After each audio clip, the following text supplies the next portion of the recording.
Assalamu alaikum wa rahmatullah wa barakatuh. Paix sur ceux qui suivent la guidée, paix et bénédiction sur le prophète sallallahu alayhi wa sallam, sur ses compagnons, ses amis, sa famille, ainsi que sur tous ceux qui le suivront de bonne foi jusqu'au jour du jugement. J'ai survolé vos commentaires sous la vidéo, la dernière vidéo, parce qu'il y en a pas mal, donc des fois j'hésite, à propos des apostats, etc. Bon, j'ai vu effectivement qu'il y avait quelques éléments que j'ai pas assez approfondis. Et je vois que c'est un sujet qui tient à cœur à pas mal de monde, donc je veux bien y consacrer du temps, pourquoi pas. Moi c'est moi, hein. Moi je n'imaginais pas en fait que les élucubrations d'apostats pouvaient perturber ou déranger des musulmans. Mais si c'est le cas, si vous jugez que c'est utile, on va essayer de rentrer plus profondément dans l'analyse et répondre à certaines questions ou certaines affirmations, etc. Bon, j'ai survolé le fameux Jack le Fou, qu'on me présente comme un espèce de génie dangereux. Alors j'irai, Inch'Allah, j'irai écouter ce qu'il dit, comme ça je pourrais... De ce que j'ai entendu, parce que j'ai été un peu... Moi, comment je fais quand je veux un peu savoir la pensée de quelqu'un, je vais sur sa chaîne YouTube, je clique dans vidéo, puis je clique dans populaire, et je vois les 2-3 vidéos qui ont été le plus vues. Comme ça, je vois c'était quoi le plus flashy dans ce qu'il pouvait dire. J'ai un petit peu écouté de ce que j'ai entendu, rien de très étonnant pour moi, mais bon, ça tourne autour du mariage de Aïcha, l'âge, les esclaves, la femme, des trucs comme ça, quoi. Des trucs qui sont usés et réusés, les très très vieilles ficelles. Mais je dois creuser, parce que pour le moment je suis occupé dans d'autres dossiers. Là, le dimanche, il y a les élections en France, tout ça, donc je vais creuser, Inch'Allah, mais je vais d'abord approfondir un peu le sujet par rapport aux commentaires que j'ai vus. Alors effectivement, quelqu'un a signalé, à juste titre, et c'est vrai que c'est une lacune dans mon audio précédent, qu'il y a des gens qui apostasient de l'islam pour adhérer à une autre religion. Donc c'est pas des gens qui disent, il n'y a pas, je crois en rien, etc. Effectivement, c'est vrai, tout à fait.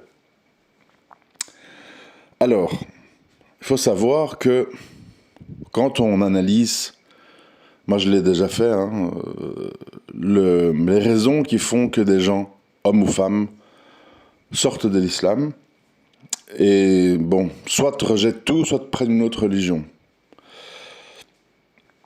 D'abord, on réalise souvent que l'adhésion à l'islam de ces gens était une adhésion circonstancielle. Exemple de trucs vrais que j'ai connus, c'est pas des choses imaginaires. Une fille qui a eu des copines maghrébines et qui a suivi le mouvement. Ah, c'est le ramadan, je fais le ramadan avec vous. Ah, il y a moyen d'être fashion et mettre un hijab. Ah, ça m'intéresse, si je peux continuer à me maquiller. Bon. C'est-à-dire, ils adoptent un islam qui est le... Comment on l'appelle ? Qui est le fruit d'un calcul. Exemple, il y a beaucoup de femmes qui ne sont pas pratiquantes, voire pas croyantes, ou en tout cas pas à l'islam, qui veulent un mari musulman. Pourquoi ? Parce que elles font un calcul, elles se disent, bon, à notre époque, un mari musulman, il sera fidèle, il va pas boire d'alcool, je pourrais le menacer avec l'islam pour qu'il marche droit. En gros, je peux utiliser l'islam pour le contrôler et avoir moins de crainte qu'il fasse ceci ou cela. Vous comprenez ? Tout le monde ne vient pas à l'islam avec des buts, des motivations très spirituelles. Pour certaines personnes, c'est des calculs. Et ils n'y croient pas. Ils disent, ouais, bon, c'est écrit par les hommes, mais ça peut m'être utile. Voilà, ça peut m'être utile. Même chose, sens inverse. Tu as des hommes pas spécialement pratiquants, pas spécialement convaincus, mais ils se disent l'islam c'est intéressant. Si je veux avoir plus qu'une femme, je peux mettre la religion comme excuse, puisqu'Allah il dit vous pouvez avoir 2, 3, 4 femmes. Je dirais c'est Allah qui a dit. Si j'ai envie de continuer à voler parce que c'est mon habitude de voler, ben, je dirais c'est ranima, c'est du butin. Je vole les mécréants, qu'est-ce qu'il y a? Donc, ce que j'essaie de vous expliquer, et ça rejoint d'autres vidéos à propos de l'appartenance à l'islam ou non, c'est que beaucoup de gens sont dans l'islam soit pour des raisons culturelles, soit pour des raisons familiales, Archouma, la famille, qu'est-ce qu'on va dire si je prie plus, etc. Soit pour des questions d'intérêt, de contrôle, soit pour des questions de halaliser ses habitudes haram. Halaliser ses habitudes haram. Tout ça, évidemment, c'est pas de la foi. Ça veut dire qu'à un moment donné, s'il y a des inconvénients, par exemple, cette fille qui a épousé un musulman par calcul, parce qu'elle s'est dit, il sera fidèle, il va pas boire d'alcool, machin, etc., c'est valable tant que c'est un brave toutou. S'il commence à dire attention à la pudeur, arrête de travailler, cesse la mixité, on va préparer notre hijra, je voudrais une coépouse, là le calcul devient mauvais. Alors qu'est-ce qu'on dit? Ah non, il m'en faut plus. Divorce, crack, boum, et on dit la sœur elle a enlevé son voile, la sœur elle est caissière à Leader Price, et elle vend de l'alcool, bon. En fait, il s'est passé quoi? Il s'est passé que son calcul a échoué, donc elle voit plus d'intérêt d'être musulmane. En tout cas, en apparence. Donc, elle enlève le hijab, elle met des ongles en plastique et devient comme les autres. Vous comprenez? D'où le drama, le drama de notre communauté. Quand j'entends, ça me met hors de moi, mais bon, il y a beaucoup de choses qui me mettent hors de moi. Quand j'entends, en fait, quand on parle de hijra ou d'endroits de moindre mal, on dit quoi? Je l'ai encore entendu hier dans les spaces. On dit hijab, on dit viande halal, et on dit apprentissage de l'arabe. Voilà, l'islam c'est ça en fait pour certaines personnes. Voiler ma femme, avoir accès à de la viande halal, alors qu'on peut manger d'autres choses qui ne sont pas de la viande, et certains savants disent qu'on peut même manger la viande des gens du livre en disant bismillah dessus. Bon. Et l'apprentissage de la langue arabe, qui peut s'apprendre sur Zoom, sur Telegram, sur YouTube, avec toutes des choses à distance. C'est-à-dire que les gens en ont fait l'alpha et l'oméga de leur appartenance à l'islam. Où est-ce que ma femme peut porter le voile? Où est-ce que j'ai accès à de la viande halal? Et où est-ce que mes enfants peuvent apprendre l'arabe? Et tout le reste, les valeurs, comment on dit, la justice sociale, l'éthique, la bonne éducation, la solidarité, la sécurité, tout ça, c'est-à-dire, si je vis dans un quartier où ma femme, elle peut porter le hijab parce qu'il y a plusieurs femmes voilées dans le quartier, et où il y a une boucherie halal, même si dans ce quartier, il y a des règlements de compte entre dealers, il y a des courses de quad où ma femme va se faire renverser, il y a des tirs la nuit, il y a des descentes de police, la cage d'escalier sans l'urine, quand je vais en bas, je dois passer au milieu des dealers, ils me regardent de travers, etc. C'est pas grave. C'est pas grave. Ce qui compte, c'est que ma femme a le hijab et qu'il y a une boucherie halal pas loin. Et une mosquée de la République au passage. Donc en fait, il faut comprendre, quand on dit pourquoi on est faible alors qu'on est presque 2 milliards, etc., il faut comprendre que beaucoup de gens sont dans une adhésion à l'islam superficielle et circonstancielle. Superficielle et circonstancielle. Bon. Alors je parlais de ça pourquoi? Parce que quand c'est le cas, et c'est souvent le cas, et qu'il y a des inconvénients, voilà, moi je pensais, voilà, admettons, imaginons, hein, d'accord? Moi, je suis un converti un peu pervers. Et je me dis, bon, moi j'ai envie d'avoir plusieurs femmes, mais bon, j'ai envie que c'est des femmes qui marchent droit. J'ai envie de faire ça officiellement parce que, voilà, pour X, Y raison. Et je vais épouser, je fais semblant de me convertir, je vais épouser une maghrébine, et puis comme elle est musulmane, je pourrais lui dire, je peux avoir 2, 3, 4 femmes. Et puis je fais ça, et puis je vois que quand je parle d'une seconde femme, c'est des crises d'hystérie, on me sort des couteaux, on me parle de divorce. Ah, je dis zut, j'ai raté mon coup là. En fait, elles sont aussi jalouses que les autres. Je croyais qu'elles respectaient le Coran, mais en fait, c'est les mêmes femmes que les autres. Ils veulent pas. Si tu fais ça, je te quitte, tu verras plus les enfants. Ah zut. Et alors, moi, je me retire. J'arrête. Avec ma barbe, ma prière, c'est pas intéressant. J'y gagne rien, moi. Moi, j'avais tablé sur le fait que je pouvais vivre de cette façon-là. Pourquoi je dis ça? Pour vous dire que quand on choisit une religion pour des passions ou des intérêts mondains, on rentre et on sort rapidement. Pour reprendre mon exemple de la fille qui avait dit ah, j'ai des copines maghrébines, c'est le ramadan, je vais jeûner avec vous. Ah, il y a l'islam, le hijab fashion, ça existe, ah ben d'accord, bon. Une fois que l'ambiance va se ternir, ou elle aura des disputes avec ses copines maghrébines ou que sais-je, et qu'elle va connaître des copines d'une église protestante ou évangélique, où on va là-bas, ils chantent, ils dansent, on joue de la guitare, Jésus, on s'aime, machin. Ah, mais j'étais dans une église, il y avait une super ambiance, ah ben ça me convient.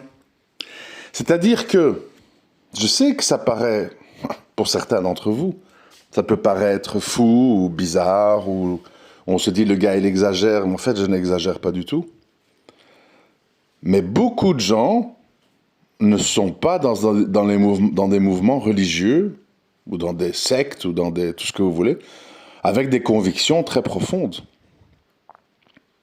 D'où j'ai dit, et je le redis aujourd'hui, c'est pas que je veux pas changer d'avis, c'est que, bon, jusqu'à nouvel ordre, je le pense. Et ça, on va arriver au sujet, en ayant fait un beau détour, désolé. Si tu devais exposer véritablement ce qu'est l'islam à beaucoup de gens qui disent être musulmans, tu aurais beaucoup d'apostasie. Je répète, si tu devais exposer ce qu'est véritablement l'islam à bon nombre de gens qui s'affilient à l'islam, ils deviendraient des apostats. Pourquoi? Parce que quand tu es dans l'islam pour des raisons d'intérêt, culturel, mondain, c'est pas une adhésion forte, c'est une adhésion circonstancielle qui peut rester comme ça tant qu'il n'y a pas d'inconvénient. C'est-à-dire que, par exemple, tu peux avoir des personnes qui vont te dire, bon, oh là là, c'est terrible, mais bon, j'explique, c'est pas grave. Tu peux avoir des gens qui vont te dire, moi, ça me dérange pas du tout, qu'on fasse nos courses dans une boucherie halal, qu'il n'y ait pas d'alcool à la maison, et que tu me trompes pas, je te trompe pas, c'est bien, c'est chouette comme religion, ouais, j'aime bien. Ok, d'accord, je veux bien me marier à un musulman, ouais, ça peut être un bon calcul. Puis, comme je l'ai dit, si certaines choses de l'islam sont mises en avant, parce que par exemple, tu reçois à manger un frère de science, et le frère de science, il dit, voilà, l'islam, c'est ça, il faut faire ça, il faut s'éloigner de ça, il faut s'habiller comme ça, il faut ne plus faire ça. Tu vas avoir la personne qui va devenir toute blanche. Tu vas dire, quoi? Oh là là, il est fou ce type. C'est qui ce type que tu as invité à manger? Là, j'entends ce qu'il te dit, il va te monter la tête. Il y a la peur. Il y a la peur et puis le rejet. Et ça explique ce que je disais aux frères hier. Quand vous rentrez dans certaines mosquées, et que vous allez naïvement, parfois naïvement, parler de tawhid, de shirk, de tarot, d'al-wala wal-bara, du statut de la démocratie en islam, du vote, tu vas avoir, en fait, bien souvent, une vague de terreur et de haine sur les visages de tes frères en religion. Parce que ce n'est pas l'aspect de l'islam qui les intéresse. Au contraire, ils veulent camoufler ça. Et si toi, jeune maghrébin revenu à l'islam, converti, tu t'avises de parler de ces sujets-là, on va tout de suite te dire, tais-toi, t'as pas de science, laisse les savants en parler. Parce qu'en fait, le but, c'est qu'on n'en parle plus. Pourquoi ? Parce qu'on revient dans l'islam des intérêts, que j'ai parlé plus tôt. Au niveau individuel, maintenant, ça devient au niveau du groupe. Si ton islam, c'est les pierres des mosquées et les parkings des voitures, et que tout tourne autour de ça, garder le local ouvert, avoir l'approbation de la mairie, ne pas faire de vagues, ne pas être accusé d'extrémisme ou je ne sais quoi, si ça devient ça, le centre de ta religion, ben tu vas dire tout ce qui est compatible avec la Charte des droits de l'homme et avec la République française. Et tu vas devoir mentir sur Allah. Et si à un moment donné, quelqu'un dans l'assistance dit « Mais vous avez oublié de dire ce qu'Allah dit dans le verset un tel, dans telle sourate. Mais, tu vois, si tu remets en cause certaines choses, tu vas devenir un ennemi de gens qui partagent soi-disant ta religion. » Donc, ce qu'il faut comprendre ici, sur l'histoire de l'apostasie, du changement de religion, etc., c'est que, en fait, nous, on ne comprend pas ou on est un peu dubitatif parce qu'on ne comprend pas que quand on voit un iceberg, il y a la face visible. Ah, le frère, mashallah, il a la barbe, il est à la mosquée. Ah, mashallah, la sœur, elle a pris le hijab, elle s'est mariée. Tu vois, on voit la face visible de l'iceberg. Mais vous ne voyez pas la face invisible qui est sous l'eau. Sous l'eau, les gens ont des motivations et des idées et très très différentes des vôtres. Qui est là pour la mosquée? Qui est là pour contrôler son mari? Qui est là pour profiter qu'en islam on peut avoir 4 femmes pour imposer ça à sa femme? Qui est là pour suivre les copains du quartier qui vont à la mosquée ou qui font le ramadan, etc. Les gens ont tous des motivations diverses. Et donc, quand c'est bâti sur ça, il y a eu ça, enfin c'est une parenthèse, il y a eu ça avec la Syrie. Il y a plein de gens convertis ou des délinquants en fait qui ont vu des vidéos sur YouTube. Ah, des frères avec des longs cheveux, des bonnets, des looks un peu de moitié bad boy, moitié rappeur, moitié musulman qui pointent le doigt en l'air sur des jeeps avec des grosses armes. Nous ne craignons qu'Allah, déversez sur nous vos bombes, les hommes, ne vous craignons pas. Et moi aussi, les sœurs, ah, voilà des hommes, je suis entouré de petits castrats à l'école, voilà des vrais hommes. Et les gens ont adhéré sur base de ça. Regarde, ils ont pris en ranima des villas de Bachar el-Assad, avec des piscines, ils sont puissants, ils sont armés, ils n'ont pas peur, ils se montrent, ils ont l'air virils. Et ça s'est basé là-dessus, ni plus ni moins, pour motiver le départ de dizaines et des dizaines de sœurs et de frères. Vous croyez que c'est toujours des histoires, ah, j'ai lu l'épître de Ibn Taymiyyah sur le djihad et les signes de la fin des temps. Pour certains, oui, mais pour la majorité, ce sont des émotions qui sont le fruit des images, d'où les vidéos soignées 4K de promotion qui ont été diffusées dans le monde entier pour inciter les gens, puisque les gens connaissent, les gens du marketing, ils savent comment motiver le peuple. On le voit avec les élections en France. On sait comment manipuler. On sait comment il faut faire peur. On sait comment diriger le vote des gens, etc. Mais là, c'est la même chose, en fait. Et qu'est-ce qui s'est passé? Dès que ces gens, il y a eu des épreuves, des gens qui ont été tués, qu'ils ont vu que c'est pas la Dolce Vita, c'est pas Tony Montana à Miami. Allô, ambassade de France, je voudrais rentrer. Je ne sais pas comment faire. Le groupe où je suis, ils ont mon passeport. Et ils ne veulent pas me le rendre. Qu'est-ce que je fais? Mais alors les gens ils vont crier ouais c'est des traîtres, ouais c'est des lâches, ouais c'est ceci, ouais c'est des apostats. Bon, non, enfin non, oui et non. Comme je le dis depuis le début de cet audio, il y a beaucoup de gens qui rentrent dans l'islam pour des raisons superficielles. C'est pas basé sur des convictions idéologiques. Et il y a tous des débats avec des frères que j'ai où on dit oui, mais non, mais à l'époque des prophètes, ça islam, quelqu'un disait la shahada, c'est musulman. Puis on me dit oui, mais non, quand le prophète ça islam il est mort, il y a des convertis qui ont plus voulu payer zakat parce qu'ils ont dit s'il n'y a plus le prophète, on paye plus. Abou Bakr il a voulu lever une armée sur eux. Ah, lever une armée, mais c'est des musulmans. Ils veulent juste plus payer zakat. Et les musulmans, ils vont se disputer. Ah, takfiri, ah, ceci, ah, cela, ah, tu sors les gens de l'islam. Oui, mais non, c'est des musulmans. Bon, voilà. Ça, bon, moi, c'est un sujet que je laisse à des frères de science. Hein. Moi, j'ai mon idée là-dessus, personnellement. Mon idée, c'est ce que je viens d'expliquer. Moi, je ne sais pas quel est le statut de ces gens devant Allah. Ça, j'en sais rien. Moi, je ne peux pas parler à la place du Créateur.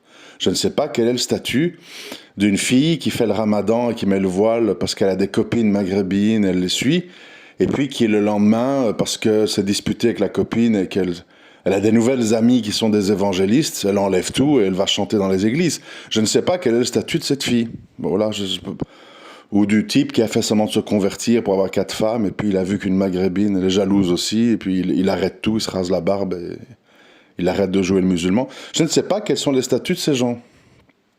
Voilà, mais ça c'est un autre débat. Par contre, je suis convaincu qu'il y a énormément de gens qui sont dans l'islam en apparence pour des raisons mondaines. Alors, bon, il serait temps, au bout de 20 minutes, de faire le lien.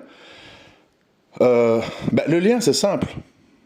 Jack le Fou, je vais creuser, Inch'Allah, mais Jack le Fou, il est arrivé à cette même conclusion à laquelle moi je suis arrivé. Beaucoup de musulmans sont dans l'islam, mais ils ne connaissent pas leur religion. Et si on devait leur expliquer véritablement, ils vont être secoués. Alors, ça c'est facile. Moi, si j'ai en face de moi quelqu'un qui ne connaît pas l'islam et que j'ai envie de lui faire quitter, ouh là là, je vais m'amuser, les amis. Hein. Je vais dire, hé, tu sais que la tribu des Banu Qurayda, ils avaient un pacte avec le prophète, sallam, c'est vrai, mais tu sais qu'il les a égorgés, les 700. Oh, tu adhères à cette religion qui égorge toute une tribu d'un prophète, d'un Dieu de miséricorde. Hein. C'est facile, hein? Et tu sais quel âge elle avait Aïcha au moment de son mariage? Ah, tu sais ça, toi? Moi, je peux aussi faire l'imbécile, hein. C'est facile, hein?